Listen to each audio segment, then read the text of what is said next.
Seigneur, je t'apporte ces instants.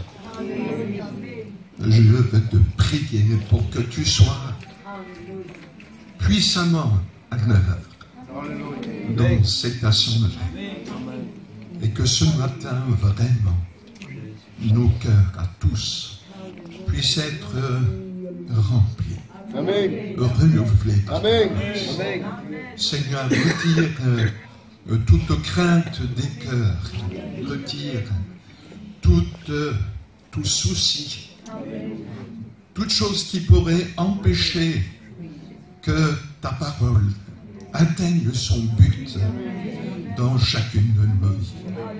Seigneur, je crois que tu vas bénir merveilleusement ce matin, que mon cœur soit ouvert au nom de Jésus-Christ. Amen. Amen. Voilà. Voilà. C'est déjà la dernière réunion. Et nous, on commençait à s'habituer. C'est comme ça. Béni soit Dieu. Je crois que Dieu, ce matin, voudrait nous rappeler quelque chose de simple et de très profond en même temps. Vous savez, les choses de Dieu, Dieu n'a pas voulu que les choses de Dieu soient compliquées, mais elles sont profondes, elles sont riches, mais elles sont à la portée du cœur le plus simple.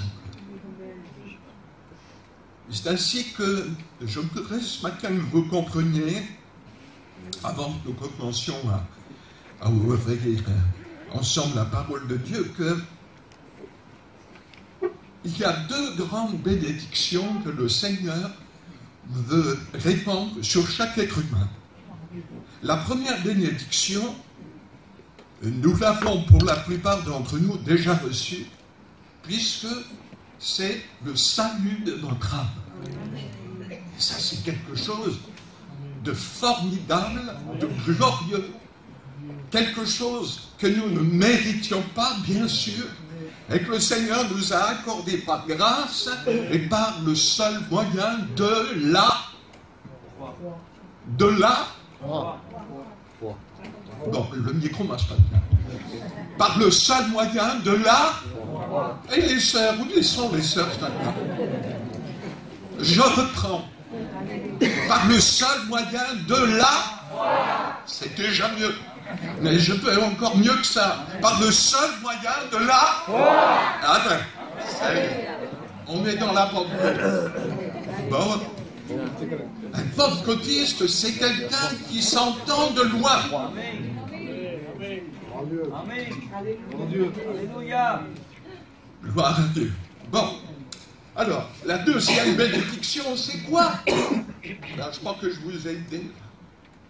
Parce que si la première grande bénédiction que Dieu veut donner à tous les hommes, c'est le salut, et que tu as déjà ce salut, alors tu devrais me dire, frère, c'est laquelle la deuxième grande bénédiction que Dieu veut m'accorder? C'est laquelle, Seigneur, tant que je serai sur cette terre? Eh bien, tant que tu seras sur cette terre, la deuxième grande bénédiction que Dieu veut pour toi, c'est que tu sois rempli du Saint-Esprit jusqu'à déborder. Alléluia. Comme David qui a dit, tu vois induire ma tête, c'est déjà pas mal.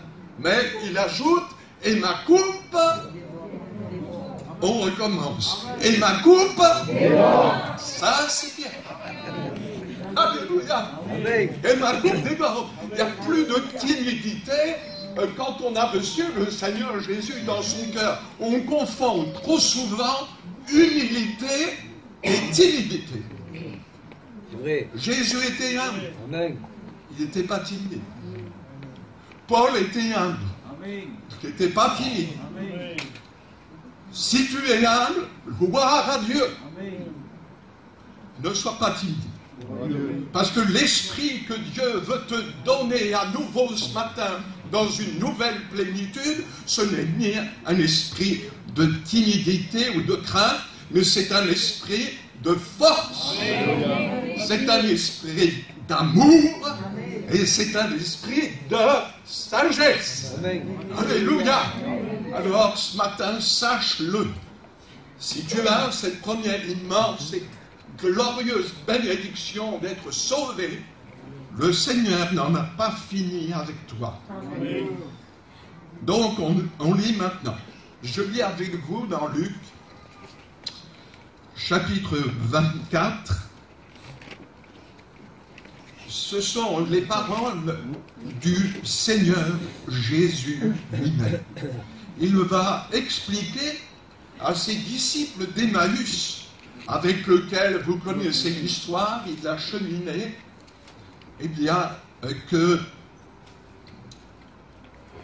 il va expliquer maintenant ce que nous avons besoin de comprendre. Il leur dit, c'est là ce que je vous disais avec ses disciples. Maintenant, il parle aux disciples après leur être apparu. C'est là ce que je vous disais lorsque j'étais encore avec vous. Il fallait que s'accomplisse tout ce qui est écrit de moi dans la loi de Moïse, dans les prophètes et dans les psaumes. Alors, il leur ouvrit l'esprit, que Dieu fasse la même chose ce matin, afin qu'ils comprennent les Écritures. Et il leur dit, ainsi, il est écrit que le Christ souffrirait et qu'il ressusciterait des morts le 3e jour. Et que, première bénédiction, que la repentance et le pardon des péchés seraient prêchés en son nom à toutes les nations, à commencer par Jérusalem. Le pardon des péchés, ça s'appelle le salut de notre âme. Mais il est aussi écrit, vous êtes témoins de ces choses, et voici, dit le Seigneur, j'enverrai sur vous ce que mon Père a promis, mais vous, restez dans la ville jusqu'à ce que vous soyez revêtus de la puissance d'en haut. Amen. Ainsi, le Seigneur résume ici les deux grandes bénédictions pour lesquelles il est venu sur la terre des hommes. Il est venu pour te sauver, mais il n'est pas venu seulement pour te sauver. Il est venu pour que tu sois rempli de son esprit chaque jour de ta vie. Pour que tu sois son témoin. Pour que tu sois un témoin, non pas pour que tu témoignes. Lorsque la promesse a été rappelée, eh bien, l'Écriture nous dit que le Seigneur a dit, vous recevrez une puissance survenant sur vous, et vous serez. Non pas vous témoignerez, vous serez mes témoins. Littéralement, vous serez mes martyrs. C'est peut-être un mot qu'on n'aime pas trop. Martyr. Est-ce que tu sais qu'aujourd'hui, dans le monde entier, il y a 200 millions de chrétiens. Tu entends bien ce chiffre? 200 millions de chrétiens qui sont en train de souffrir à cause du nom de Jésus. 200 millions de chrétiens. Et nous, on est là ce matin. Bien tranquille. Encore dans un pays où nous avons le droit de prêcher l'évangile, de vivre comme des chrétiens. Et si tu témoignes de Jésus, petite parenthèse, il ne t'arrivera rien de bien dramatique. Peut-être des moqueries, des railleries. Peut-être qu'on te repoussera et qu'on dira, bien, ce gars-là ou cette personne-là n'est pas intéressante, mais on ne te mettra pas en prison parce que tu es chrétien, on ne te mettra pas en prison parce que tu as la parole de Dieu, on ne te tuera pas parce que tu es chrétien, on ne t'arrachera pas tes enfants parce que tu es chrétien, on ne détruira pas ta maison parce que tu es chrétien, on ne brûlera pas ton église parce que tu es chrétien. Parce que tu es encore dans un pays comme ça, mais je suis sûr et certain, mes frères et sœurs, que si la persécution est partout autour, il faut que nous soyons prêts afin de savoir résister si nous devions passer un jour en France par la persécution. Et il ne faut pas que nous disions c'est pour les autres. C'est seulement pour ceux qui sont dans les pays d'Afrique, d'Asie et que sais-je. Non, ça peut aussi venir en Europe, ça peut venir en France. Ainsi, il ne s'agit pas de se préparer, mais d'être prêt. Pour le retour de Jésus, tu dois être prêt. Et pour affronter la persécution qui pourrait venir sur ta vie dans notre pays, tu dois être prêt. Et c'est justement par la puissance du Saint-Esprit qu'on peut être capable de tenir bon. Alléluia. La plus grande bénédiction que tu peux demander au Seigneur aujourd'hui, c'est Seigneur, remplis-moi de ton esprit. Amen. Et que je me sois vraiment. Amen. Si tu es rempli de l'esprit, tu as tout. Si tu es rempli de l'esprit, tu as la sagesse. Si tu es rempli de l'esprit pour chaque jour de ta vie, tu seras rempli de la sagesse de Dieu. Tu seras rempli, si tu es rempli de l'esprit de la sainteté de Dieu. Si tu es rempli de l'esprit, tu seras rempli de foi. Si tu es rempli de l'esprit, tu seras rempli d'espérance. Amen. Si tu es rempli de Dieu, tu seras rempli d'humilité. Si tu es rempli de l'Esprit de Dieu, tu seras capable de pardonner à ceux qui t'ont offensé. Et si tu es rempli de l'Esprit de Dieu, tu seras capable de demander pardon à ceux que tu as offensés. Si nous voulons être des chrétiens comme Dieu le veut, ce n'est pas parce que nous allons essayer, nous, d'y parvenir, que nous allons l'expérimenter. Je voudrais que vous sachiez que c'est la volonté de Dieu aujourd'hui plus que jamais. Éphésiens, chapitre 5, verset 15. Éphésiens, chapitre 5, verset 15. Qu'est-ce que nous dit le Saint-Esprit? Parce que l'apôtre Paul a écrit, n'est-ce pas? Mais c'est le Saint-Esprit qui a inspiré les Écritures. Il dit ceci au verset 15. Prenez donc garde afin de vous conduire avec circonspection, c'est-à-dire vous conduire avec prudence. Non comme des insensés, comme les vierges folles, qui n'avaient pas d'huile, mais comme des sages, comme les vierges sages, qui avaient de l'huile, dans des vases, en abondance. Rachetez le temps, car les jours sont mauvais. Si c'était vrai du temps de l'apôtre, alors que dire d'aujourd'hui? C'est pourquoi ne soyez pas inconsidérés, mais comprenez quelle est la volonté du Seigneur. Souvent nous disons, Seigneur, je voudrais faire ta volonté, révèle-moi ta volonté. Quelle est ta volonté, Seigneur, pour que je l'accomplisse? Tu peux connaître la volonté de Dieu. Tu n'as pas besoin d'une révélation extraordinaire. Tu as la parole de Dieu sous tes yeux, et c'est écrit juste le verset d'après. Comprenez quelle est la volonté de Dieu. Quelle est ta volonté, Seigneur? L'apôtre poussé par l'Esprit écrit au verset suivant, ne vous enivrez pas de vin, c'est de la débauche. Soyez au contraire remplis.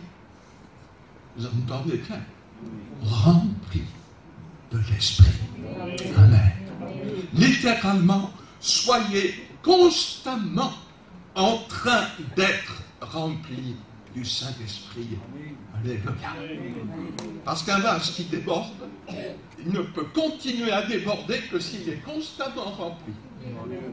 Tu peux avoir un vase qui déborde un temps parce que tu verses dedans, n'est-ce pas, une quantité d'eau suffisante pour qu'il déborde, il déborde. Mais si tu le fais par exemple avec un seau d'eau dans un vase, voilà, tu remplis le vase et comme ton seau est plus important que ton vase, ça déborde un moment, un petit moment, non, un petit instant, quelques secondes. Et après ça ne déborde plus. Or le Seigneur, Il nous a appelés à être des chrétiens débordants. Aujourd'hui, nous sommes trop souvent des chrétiens débordés. Des chrétiens qui n'ont le temps de rien, qui courent de droite et de gauche, qui sont accaparés par des dizaines de choses. Et je te rappelle ce matin que le Seigneur, il veut que tu simplifies ta vie. Il veut que tu deviennes... Alors peut-être que pour les sœurs, ce que je veux dire là, vont dire, frère, ça se voit que tu t'occupes pas des choses de la maison. C'est vrai que c'est un homme qui a dit ça, c'est Paul. Il a dit, je fais une chose. Et c'est vrai qu'une sœur, si je dis, voilà, Dieu te dit, il ne faut plus que tu fasses qu'une chose, elle va dire, ok, je ne fais plus qu'une chose. Mais il y a plein de choses qui ne se feraient plus, alors. Donc comprenez bien, Paul, il dit, je fais une chose dans le domaine spirituel. Et c'était la chose essentielle pour lui. Je fais une chose, rejetant ce qui est en arrière, oubliant ce qui est en arrière, et me portant vers ce qui est en avant, je cours dans la carrière qu'il m'a ouverte, les yeux fixés, oui, la foi en Jésus. Et le fait de vouloir être un chrétien débordant doit nous amener à simplifier notre vie. Et plus le temps passe, et plus Jésus revient, plus nous devons laisser de côté tout ce qui est susceptible d'appesantir notre vie spirituelle. J'ai encore été amené, il n'y a pas très très longtemps, à faire des coupes franches sur certaines choses. Par exemple, je me confesse ce matin. Moi, j'étais très très branché information. Ah, ça, les informations, j'écoutais beaucoup les informations. J'entendais les politiques des uns, des autres. Et bon, je me disais, il faut aussi que tu saches ce qui se passe. Mais je me suis rendu compte que j'étais en train d'alourdir ma vie spirituelle. Parce que quand on écoute trop ce qui se passe dans ce monde, excusez-moi, qui est pourri, eh bien, ça nous démoralise. Ça nous démoralise. Et sans m'en rendre compte, eh bien, je commençais à laisser pénétrer en moi ce moral qui est dans les chaussettes de tous les Français. Je commençais à me laisser, moi aussi, impacter par toutes ces choses, ces mauvaises nouvelles, ces choses qui se passent, ces scandales, n'est-ce pas, même dans le monde politique et tout cela. Et un beau jour, merci Seigneur, j'ai enfin écouté. Ah là, ça veut dire que le frère, hein, il m'en met un gros. J'ai écouté mon épouse. Parce que ça faisait longtemps, elle me disait, chérie, t'as écouté les infos ce matin, t'as encore besoin de les écouter ce soir? Ben, je lui disais oui. Parce que forcément, les hommes, hein, on sait ce qu'on fait, on sait ce qu'on a à faire. Ben, c'est pas toujours. Et j'ai écouté mon épouse. Et je crois que l'Esprit de Dieu peut parler au travers de nos épouses. Et je me suis laissé convaincre. Et puis j'ai compris dans la présence de Dieu après cela. Et j'ai dit, ben Seigneur, c'est fini. Maintenant, j'écoute presque plus rien. Et je vais vous dire, je m'en porte mieux. Parce que je prends plus de temps avec Dieu. Je prends plus de temps dans la prière. Plus de temps encore à parler en langue. Plutôt que d'écouter dès le matin les infos. Hein, Bourdin ou je ne sais qui. Bon, laisse Bourdin. Il habite dans mon village. Bourdin. Vous connaissez Bourdin? Il habite dans mon village. Je me suis dit dans ma naïveté, je roule une petite parenthèse, je me suis dit dans ma naïveté, dans mon petit village qui s'appelle Mars, dans les Cévennes, 200 habitants, je me suis dit, il faut que tu ailles voir M. Bourdin. et que tu ailles lui parler de Jésus. Alors je me suis pointé avec mon petit évangile parce que je voulais, et une lettre aussi parce que je me suis dit si je ne le trouve pas, je lui donnerai la lettre. Et je voulais avoir un contact amical avec lui. Et hélas, quand je suis arrivé dans leur immense propriété, superbe propriété sur les routes dans le village, eh bien c'est sa femme qui m'a reçu. Elle sortait de sa piscine, elle était là, elle regardait. Qui vous êtes? Je dis, bonjour madame, je suis du village. Nous n'aimons pas être dérangés par être importunés. Mais j'ai dit, je ne viens pas pour vous importuner. Et puis je me suis senti tellement bien accueilli que j'ai glissé vite fait la lettre dans leur boîte à lettres pour dire, Monsieur Bourdin, si vous voulez, on pourrait se rencontrer. 0, 0, 0. Bien sûr, j'aurais voulu lui parler du Seigneur, parce qu'il a besoin d'être sauvé comme tous les autres. Mais tout ça pour vous dire, perdons plus notre temps. On vient de lire ce que dit le Saint-Esprit. Il dit, mais soyez pas comme des insensés, mais comme des sages. Rachetez le temps, car les jours sont mauvais. Béni soit Dieu si tu as laissé de côté le péché et toutes les choses ignobles que tu faisais dans le passé. Mais tu sais qu'on peut encore s'encombrer de tas de choses qui ne sont pas foncièrement des choses mauvaises. Le fait d'écouter les infos n'est pas un péché. Et le fait de se laisser accaparer par ces choses, et peut-être par d'autres. Le sport et tout ça, c'est sympa, mais plutôt que de regarder les autres taper dans le ballon, ben, mets-toi en short, prends ton ballon de foot et va taper dans le ballon avec ton fils. Va jouer un instant avec lui. Occupe-toi de tes enfants. Et ta femme. Et femme, occupe-toi de ton mari et tes enfants. Être rempli de l'esprit, ça va changer beaucoup de choses dans ma manière de vivre, parce que poussé par l'esprit, je vais être différent. Je vais être différent. Si je suis rempli du Saint-Esprit, ça va mettre dans ma vie le fruit de l'esprit. Et je vais être animé de ce fruit de l'esprit. Et quand on est rempli de l'esprit, on ne peut pas être mauvais. On est mauvais quand c'est notre chair qui prend le dessus. Et quand tu sens en toi qu'il y a lutte et combat, et que, hélas, c'est la chair qui est rejetée. C'est tout simplement parce que tu n'es pas rempli de l'esprit. Quand tu te mets en colère, quand une parole mauvaise qui t'est dite te donne envie d'en donner une, et qu'elle sort, hélas. Quand, encore une fois, tu parles avec des choses négatives, tu entres dans le négatif, tout cela, c'est parce que tu n'es pas rempli de l'esprit. Tu as été rempli de l'esprit peut-être. Un jour, l'Esprit de Dieu est passé sur ta vie, et tu t'es mis à parler dans des langues nouvelles. Mais ce jour est passé.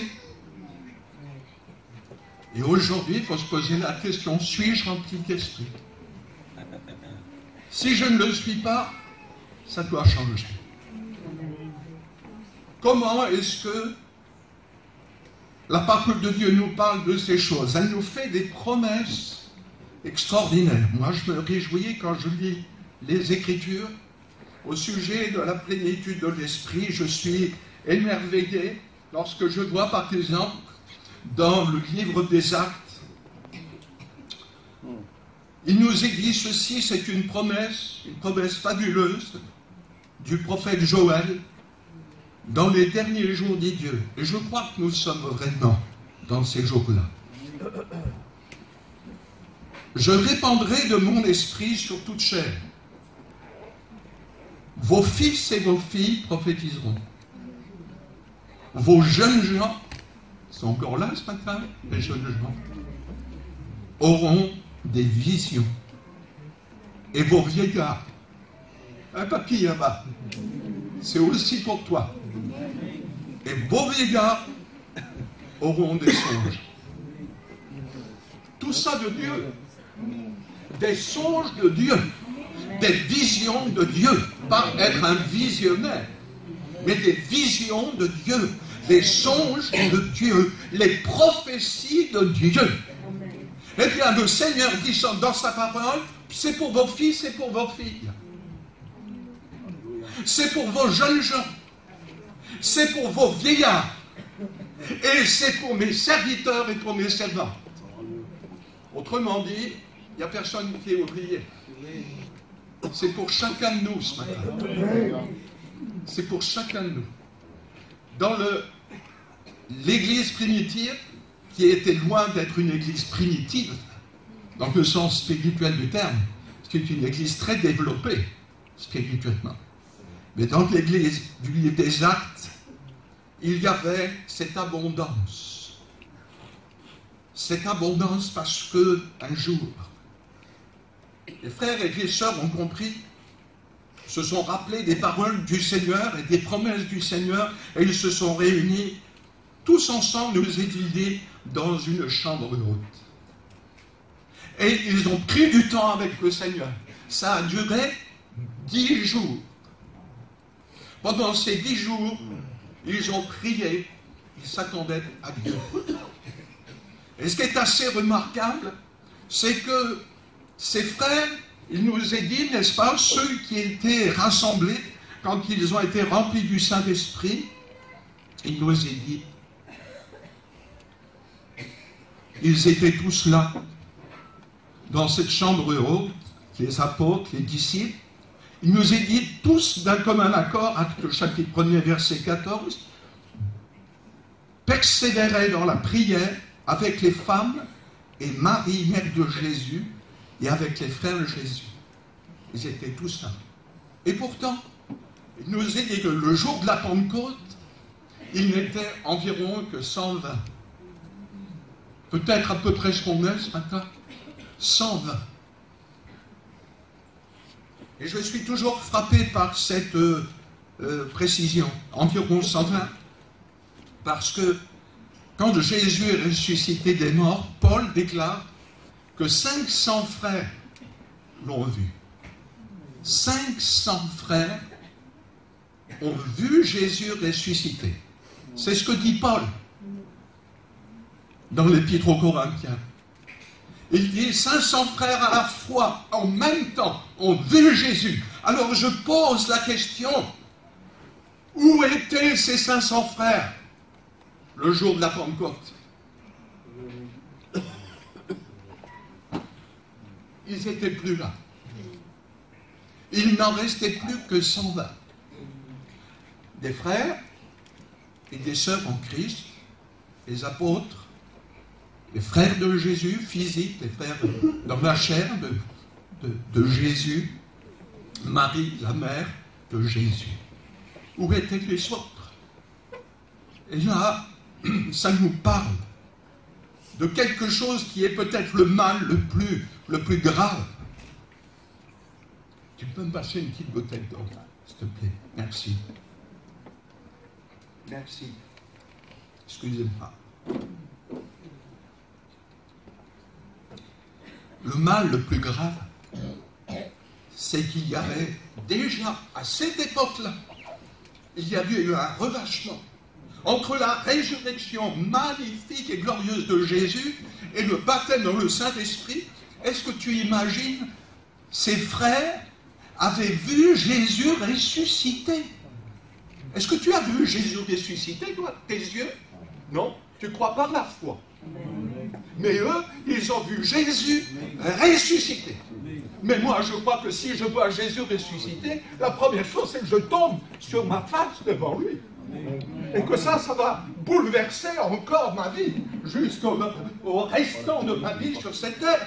Eux, ils ont vu Jésus. Et le jour de la Pentecôte, sur les 500 frères qui avaient vu le Seigneur ressuscité, il y avait plus combien de frères? Puisqu'ils étaient 120 en comptant les sœurs. Combien il y avait de frères? Ça veut dire quoi?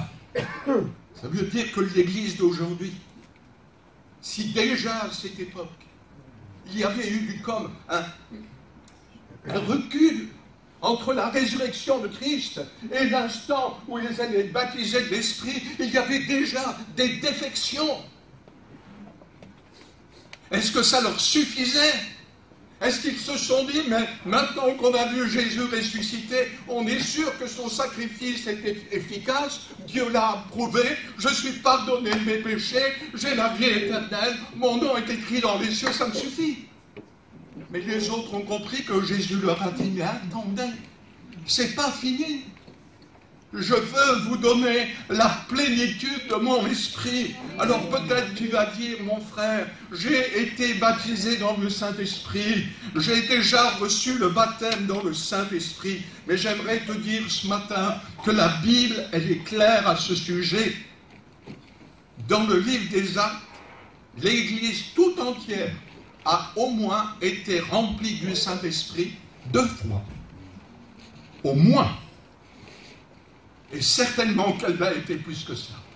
Mais dans le chapitre 2 des Actes, nous voyons que l'Église réunie est remplie du Saint-Esprit, mais lorsque tu vas dans le chapitre 4, tu vois que la même Église, quelques jours plus tard, ça n'a pas traîné pour qu'ils aient besoin d'être à nouveau remplis d'Esprit, s'est retrouvée devant le Seigneur, et après avoir prié, parce que la persécution commençait à faire rage, ils ont dit, Seigneur, vois leurs menaces et donne à tes serviteurs d'annoncer ta parole avec une pleine assurance, en mettant dans ta main pour qu'il se passe des guérisons, des miracles et des prodiges par le nom de ton saint serviteur Jésus.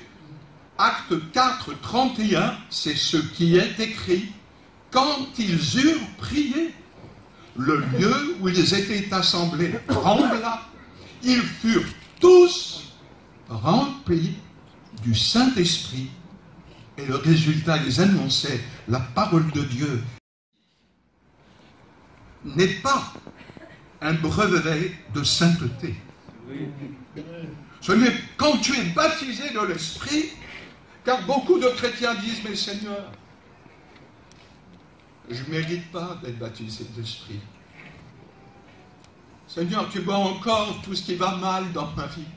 Tu vois que je suis encore si prompt à m'énerver, à me mettre en colère, à devenir peut-être parfois un peu dur. Tu vois comment je suis encore capable de m'irriter, comment je suis encore capable de me vexer, comment je suis encore incapable de pardonner ou de demander pardon. Alors Seigneur, eh bien, je vais essayer de me sanctifier et quand je serai parfait, tu me baptiseras de l'Esprit. Mais c'est faux, c'est faux. Revois ta copie, elle est fausse, 0 sur 10. Si tu veux être saint, de la sainteté de Dieu, c'est justement toi qui dois dire, Seigneur, remplis-moi de l'Esprit. Parce que tu ne seras saint que quand tu seras rempli de l'Esprit, et cela tous les jours de ta vie. Chaque jour, quand tu te réveilles, assure-toi d'être rempli d'Esprit. Et il faut qu'il y ait un temps, il faut qu'il y ait un moment.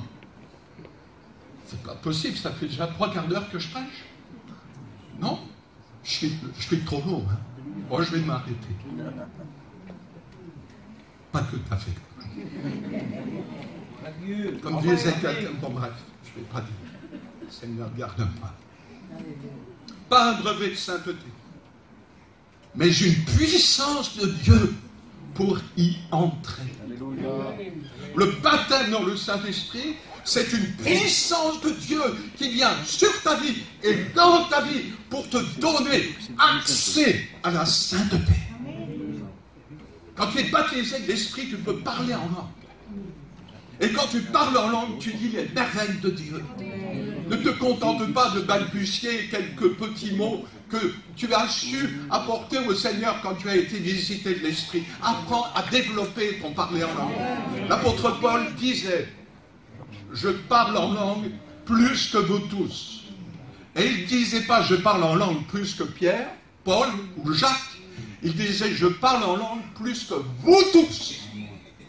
Ça veut dire qu'il parlait pratiquement tout le temps en langue. Ça me fait penser à un homme de Dieu, Smith Wigglesworth, un homme remarquable, un serviteur de Dieu assez exceptionnel. Je m'arrête là. Et cet homme, il disait, moi, je ne prie jamais plus d'1 quart d'heure. Vous voyez comment je fais pour être spirituel, en priant jamais plus d'1 quart d'heure. Mais il ajoutait, mais je ne reste jamais plus d'1 quart d'heure sans prier. Ça faisait quand même 12 heures par jour. C'est pas mal. Qu'est-ce que vous en pensez? Tu restes 1 quart d'heure sans prier, tu t'offres ça, le quart d'heure gitan, le quart d'heure américain, ou le quart d'heure français, je ne sais pas, peu importe, mais tu restes quand même bien sous les rangs. Hein? Tu ne dérailles pas. Hein? Et puis 15 minutes pour louer, pour prier, pour adorer. Parle en langue. Quand tu parles en langue, tu dis les merveilles de Dieu. Quand tu parles en langue, quand tu pries en langue, tu pries par l'Esprit. Eh bien, tu pries avec une puissance, avec une intensité, avec une efficacité que tu ne peux pas imaginer. Celui qui parle en langue s'édifie lui-même. Celui qui parle en langue se construit lui-même. L'Esprit de Dieu prend de ce qui est à Jésus. Quand tu parles en langue, et te l'apporte. Et quand tu ressors allez, je vais vous jeter un chiffre. Parce que quand même, il faut placer les choses. Il faut au moins qu'un chrétien, chaque matin, c'est sa toilette spirituelle, parle en langue 3 quarts d'heure. Rien qu'en langue. Mais tu dois dire, frère, mais comment j'ai le temps de faire ceci, cela, il faut que je m'occupe de mes enfants, il faut que je m'occupe de mon mari, il faut que je fasse ceci, il faut ça, cela. Ça ne t'empêche pas de parler en langue. Tu peux parler en langue tout en travaillant. Parce que l'apôtre Paul dit, quand tu parles en langue, ton esprit est en prière, mais ton intelligence, elle ne travaille pas. Donc tu peux faire travailler ton intelligence, c'est pas rien. Tu peux conduire, mon frère, et parler en langue. Tu seras moins distrait de conduire et de parler en langue que de conduire et de parler au portable en même temps. Et personne ne le fait ça. Gloire à Dieu. Être rempli de l'esprit. Puissance pour entrer dans la sainteté. La promesse est pour tous. Et ce matin, je voudrais qu'on prenne du temps. Avec Dieu, il ne faut pas être pressé. Mais comme notre Dieu est pressé de nous remplir, il ne nous fera pas attendre longtemps. Il veut te bénir ce matin. Vos fils et vos filles prophétiseront. Imaginez une église où les petits, les jeunes, les adultes et les vieillards remplis d'esprit peuvent, conduits par l'esprit, prophétiser. Paul dit, vous pouvez tous prophétiser successivement, pas tous en même temps. Vous vous rendez compte? Un jour, un homme est arrivé dans une assemblée marseillaise. Il s'est assis là, il n'était pas connu.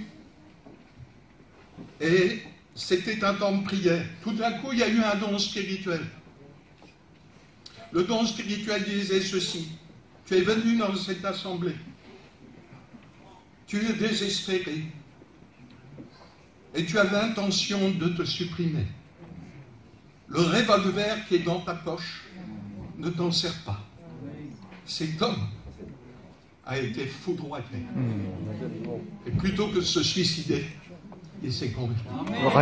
Ça, c'est l'esprit de Dieu. Un jour, dans notre assemblée, un couple est arrivé.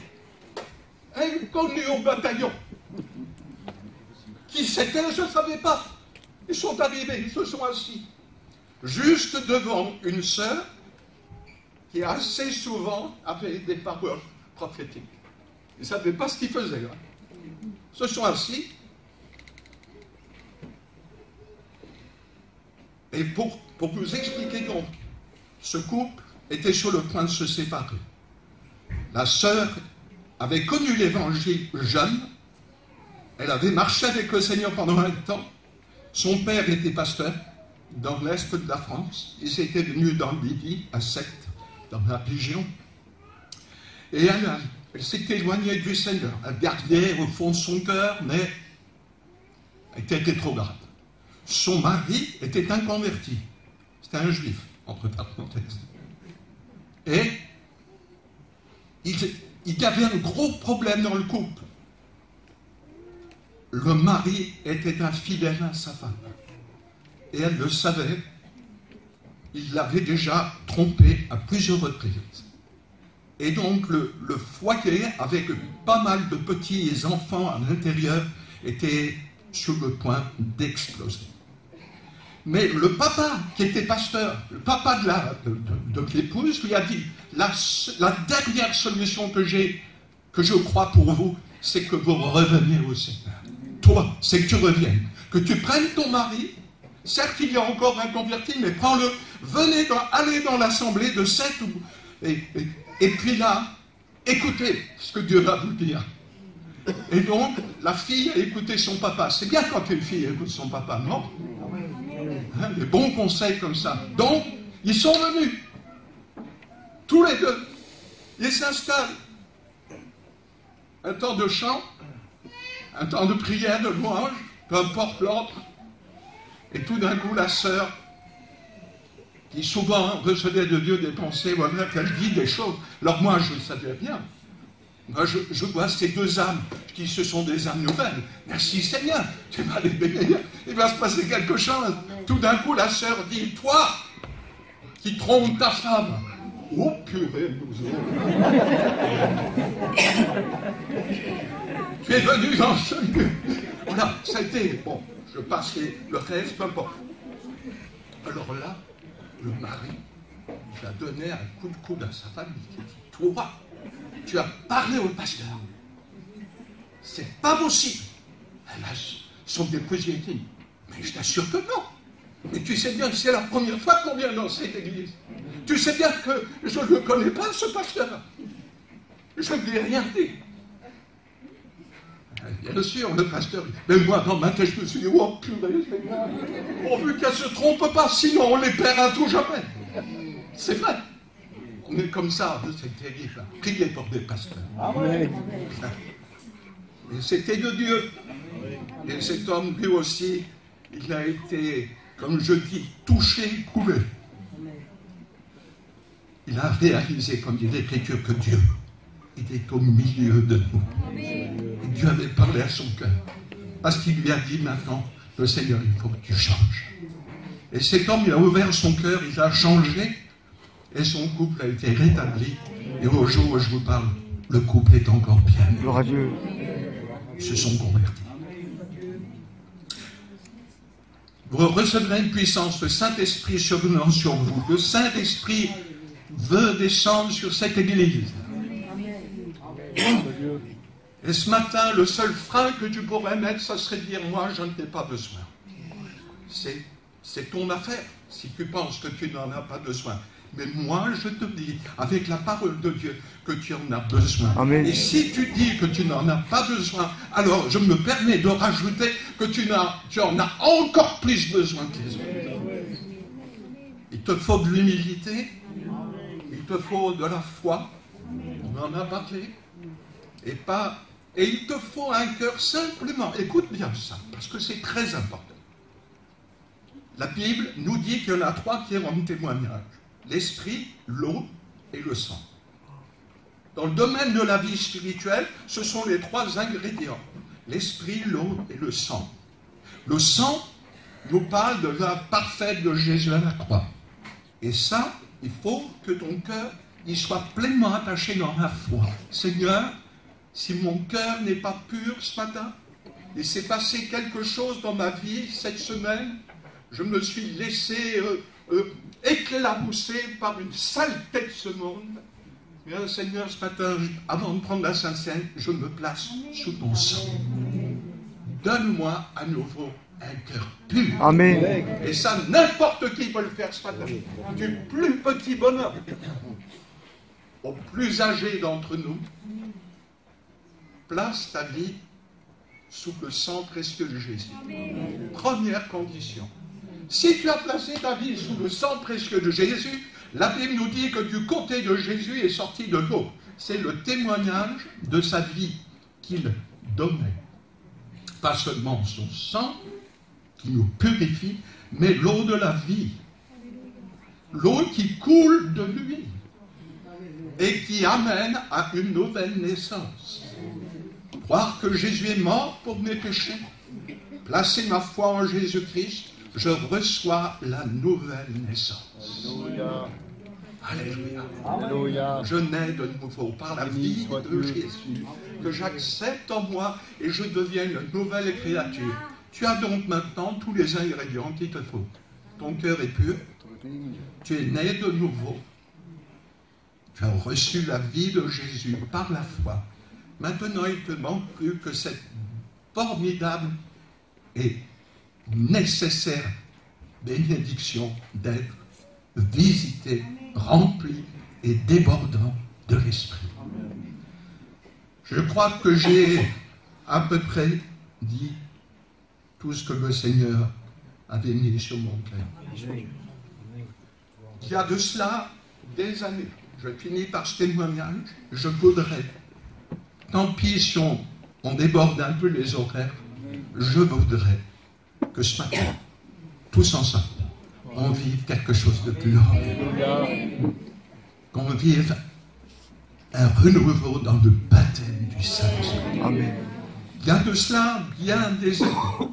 J'étais encore jeune pasteur. Pour ça, je dis bien des années, parce que des années passent. Je fus invité par un pasteur que je ne connaissais pas. Je ne sais même pas pourquoi il m'invitait. Je ne connaissais pas ce pasteur. C'est un pasteur, je n'écris pas la ville, bien sûr, mais on va dire dans l'Est de la France. Ce pasteur m'invite. Il dit, est-ce que tu veux venir faire une mission? Moi, je n'ai jamais refusé. Je dis, oui, d'accord. Et je prépare cette mission dans la prière, et le Seigneur me dit, il faut absolument que tu prêches sur la plénitude du Saint-Esprit, le baptême dans le Saint-Esprit. J'obéis, je prépare ce message. Et puis arrive le dimanche matin, plusieurs réunions. Il y avait aussi des réunions d'évangélisation. Bref, le dimanche matin, je savais que je devais prêcher sur le baptême dans le Saint-Esprit d'une façon très précise. C'était clair pour moi. C'était le plan de Dieu. Alors je prêche là-dessus de tout mon cœur, avec toute la foi que Dieu avait pu mettre dans mon cœur. Je prêche et je parle à cet auditoire. Il y avait minimum 200 personnes. Une assemblée assez importante. Je prêche de tout mon cœur et j'annonce à ses frères et sœurs que Dieu veut les remplir du Saint-Esprit comme tout à nouveau. Et donc il y avait le frère pasteur qui m'avait invité, qui était, comment je vais dire, un peu raide. Un peu raide. Donc, je prêche. Et puis, à la fin de ma prédication, je m'apprête à faire un appel. Parce que j'aime bien faire des appels. Je crois que quand on entend la parole de Dieu, il faut répondre. Dieu nous parle, c'est à nous de répondre après. Alors, je m'apprêtais à faire un appel, et le frère derrière, il me dit, tu ne fais pas l'appel. Oh là là. Alors là, j'ai pris ma Bible, et j'ai été m'asseoir, comme je le fais là, maintenant complètement découragé. Je dis, Seigneur, pourquoi tu m'as fait venir dans cette église? Pour que je puisse même pas adresser un appel à cette assemblée, après lui avoir dit que tu veux les remplir l'esprit. Et alors que j'étais vraiment à plat, il dit, c'est pas possible. Et puis que je sentais l'auditoire. Je sentais l'auditoire, c'était peut-être l'ennemi qui me disait ça. mais j'avais l'impression que l'auditoire, c'était un peu comme quand j'ouvre mon frigo. Froid. Mais qu'est-ce que tu es venu prêcher ici? Le diable, après, m'a dit, mais qu'est-ce que tu es venu prêcher? Ici, la vie de l'esprit, tu vas bien, regarde. Et j'étais, c'est vrai, là, je commençais vraiment à me décourager. J'étais dans mon coin, je bougeais plus. Et tout d'un coup, dans cette grande assemblée de 200 personnes, sur la gauche, je l'avais fait toujours, une de jeunes filles, dans les premiers rangs, peut-être même au premier rang, qui se met à parler en langue avec une force, vraiment un parler en langue puissant. Alors, je ne sais pas ce que vous, pasteur, a pensé. Il est resté à elle. Et moi, j'étais content. Ah, j'ai dit, Seigneur, merci. Tu ne m'as pas fait venir pour rien. Enfin, au moins, cette jeune fille-là, elle a été remplie du Saint-Esprit. Puis je peux vous dire qu'il fallait vraiment qu'elle soit remplie du Saint-Esprit avec l'atmosphère glaciale qu'il y avait ce jour-là. Il fallait vraiment être rempli de l'Esprit pour se mettre à parler en langue comme elle a parlé en langue. Ça a été un petit ruisseau, n'est-ce pas, de parler en langue que tu entends à peine. C'était un parler en langue puissant. Alors je suis parti, bon. J'ai dit, tant pis, une baptisée sur 200, renouvelée, ou baptisée d'esprit pour la première fois. Merci Seigneur, je suis rentré chez moi. J'étais tout tranquille, j'étais heureux, j'étais pas venu pour rien, je ne m'étais pas trompé. Au moins, cette sœur, elle avait été bénie, cette jeune sœur. Eh bien, quelques mois plus tard, quand on s'est retrouvés à une pastorale, j'ai revu ce pasteur. Moi, j'étais déjà satisfait, donc je me disais, bon, ben voilà, je ne sais pas ce que lui, il a vécu par-dessus, mais c'est lui qui est venu me voir. Il m'a dit, tu sais, après ton passage, dans les semaines qui ont suivi, plusieurs dimanches de suite, il y a eu des baptêmes dans le Saint-Esprit spontanés. Comme ça. Pas eu besoin. Moi, c'est très rare que j'impose des mains. Je pense que le Seigneur, il veut que ça soit comme ça, pour ce qui me concerne. Mais des baptêmes dans le Saint-Esprit, le Seigneur m'a permis de voir. Simplement parce que l'Esprit de Dieu passe dans des cœurs qui sont ouverts. Et donc, il y a eu un flot de baptême dans le Saint-Esprit dans les semaines qui ont suivi, comme ça, spontané. Gloire à Dieu. Et qu'est-ce que nous, les serviteurs de Dieu, on demande? On ne demande pas que les gens disent « Ah, mais ça fait du bien, le grand ministère !» On s'en fiche de ça.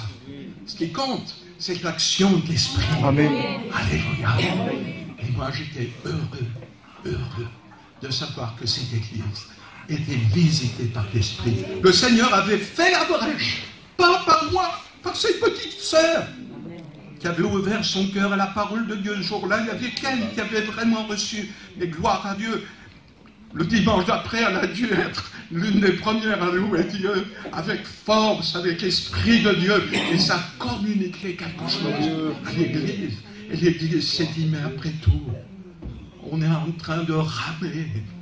On est en train d'essayer, par nos efforts humains, de nous comporter comme des vrais chrétiens. Dans les couples, parfois, ça ne va pas. Alors on essaye de s'approcher quand même. Mais en réalité, il faut qu'il y ait l'huile du Saint-Esprit pour que les rouages tournent bien. Que ça ne grince pas entre le mari et la femme, entre les parents et les enfants. Que ça ne grince pas dans l'Église, entre les frères et les sœurs.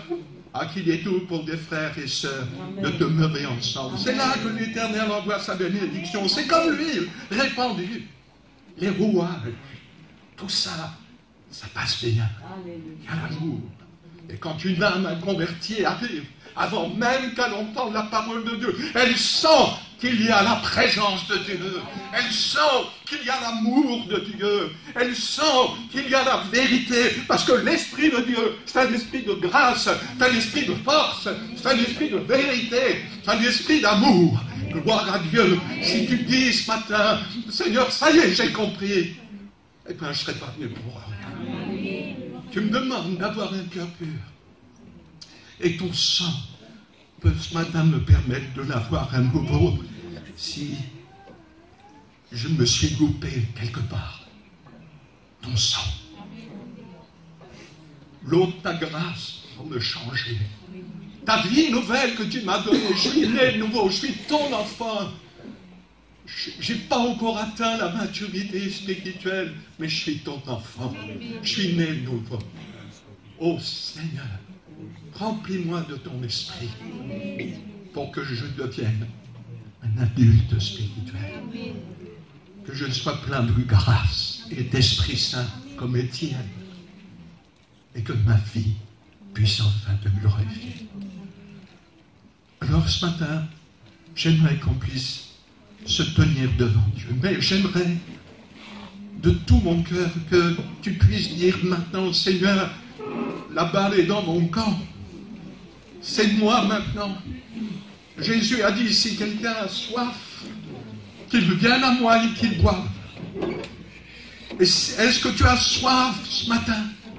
Est-ce que tu as soif du Seigneur? Celui qui a soif, qu'il vienne à moi. Celui qui croit en moi, dit Jésus. Des fleuves de vie couleront son sein. Il te faut la soif, il te faut la foi. Ce matin, viens avec ton cœur pur. Et si ce n'est pas le cas, voilà, tout simplement. Puisses-tu faire au Seigneur cette prière? Seigneur Jésus, je viens avec mon cœur. Et encore, je dois constater ce matin tout ce que je n'ai pas été capable de faire comme il faut. Lave-moi, purifie-moi par ton sang, pardonne mes accès de colère, pardonne mes paroles dures, pardonne mes regards, pardonne Seigneur, purifie mon cœur. Fais-le ce matin. Je demande à ceux qui ont suffisamment de vérité. Un frère priait ce matin en disant, Seigneur, garde-moi vrai devant toi. Tiens, je voudrais dire simplement, si tu veux être vrai, et que ce matin tu sais que dans ton cœur tu as besoin d'être purifié par le sang de Jésus, je te demande de prendre cette victoire, de ne pas avoir honte de te lever et de dire, je me lève. Lave-moi, Seigneur.